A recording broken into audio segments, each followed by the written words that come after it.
ये है गोलघर, राजधानी पटना का गोलघर, बिहार का गौरव कहा जाने वाला गोलघर। पटना की पहचान गोलघर आज 235 साल का हो गया। इस वीडियो में हम आपको इसके इतिहास के बारे में विस्तार से बताएंगे और ये भी बताएंगे कि कब इसकी नींव रखी गई थी और ये भी बताएंगे कि कितनी बार बिहार के इस गौरव का जीर्णोद्धार हुआ। राजधानी पटना के गोलघर को देखने के लिए लोग दूर दूर से आते हैं। इसका कई बार जीर्णोद्धार भी हुआ। सन 1784 में एक कारोबारी ने अनाज रखने के लिए तब के गवर्नर जनरल वारेन हेस्टिंग्स को एक बड़ा अन्न भंडार बनाने की सलाह दी थी। ये सलाह अकाल में अनाज की कमी को दूर करने को लेकर दी थी। 70 के दशक में बड़ा अकाल आया था, जिसमें बिहार, बंगाल और ढाका में लाखों लोग मरे थे। लोगों को खाने के लाले पड़ गए थे। हेस्टिंग भी अकाल का अस्थायी समाधान खोजना चाहते थे। हेस्टिंग ने यह जिम्मा बंगाल आर्मी के इंजीनियर कैप्टन जॉन गारस्टीन को सौंपा। गोलघर बनने के बाद सामने आई कई कमियां। गारस्टीन ने गोलघर के निर्माण के लिए बांकीपुर में डेरा जमाया और गोलघर का निर्माण शुरू हुआ, जो 20 जुलाई 1786 को पूरा हो गया। गोलघर बनने के बाद ही इसकी कमियां सामने आने लगी। दरवाजे भीतर की ओर खुलते हैं, सोई से कभी पूरा भरा नहीं जा सकता। वहीं गर्मी के कारण इसमें अनाज जल्दी सड़ जाते थे, लिहाजा यहाँ कभी अनाज संग्रह नहीं हो सका। अंग्रेजों ने इसे गारस्टीन की मूर्खता करार दिया, फिर भी ये अनोखी आकृति के कारण लोकप्रिय बन गया। अकाल में लाखों लोगों की गई थी जान।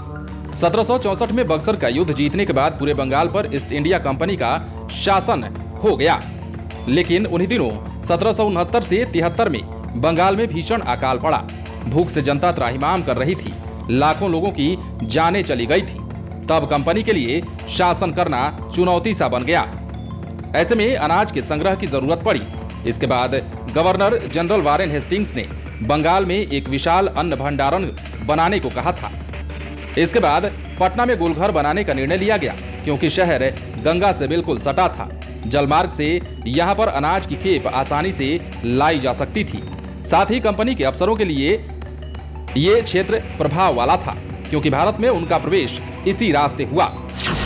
गोलघर अंग्रेजों की एक गलती थी। ईस्ट इंडिया कंपनी ने महज 2 साल में विशालकाय गोलघर को तैयार कर तो लिया, लेकिन वो इसमें अनाज संग्रह करने के मकसद में कामयाब नहीं हो पाए। तब इसे अनाज रखने योग्य नहीं माना गया। शायद ये गर्म मौसम का असर था, जिसका अंदाजा ब्रिटिश इंजीनियर्स को नहीं हुआ। क्यों खास है ये गोलघर?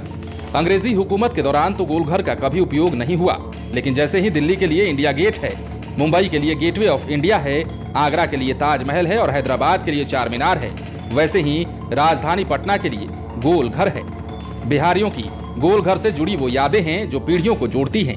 ये वो इमारत है जिसे हर बिहारी पिता अपने बच्चे को दिखाना चाहता है, क्योंकि जब वो बच्चा था तब उसको भी गोलघर के बारे में पहली जानकारी अपने पिता से ही मिली। 2 सदी से भी अधिक समय तक ये पटना की सबसे ऊंची इमारत रही। अब ऐसा दिखता है गोलघर। गोलघर को 1979 में राज्य की संरक्षित धरोहरों में शामिल कर लिया गया था। इसके बाद इसकी मरम्मत कराई गई।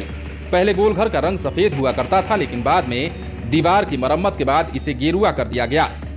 वहीं गोलघर के दीदार के लिए अब दर्शकों को 10 रुपए का टिकट लेना पड़ता है। बहरहाल ये गोलघर भले ही अनाज रखने के काम ना आया हो, लेकिन आज ये बिहार के लिए गौरव है। हर बिहारी शख्स इसका एक बार दीदार जरूर करना चाहता है और देखना चाहता है कि इसमें कौन कौन सी खूबियां हैं। आप बने रहें लाइव सिटीज के साथ। यदि आपने इस चैनल को सब्सक्राइब नहीं किया है तो सब्सक्राइब कर लीजिए, ताकि हम आपको खबरों से अपडेट रख सकें।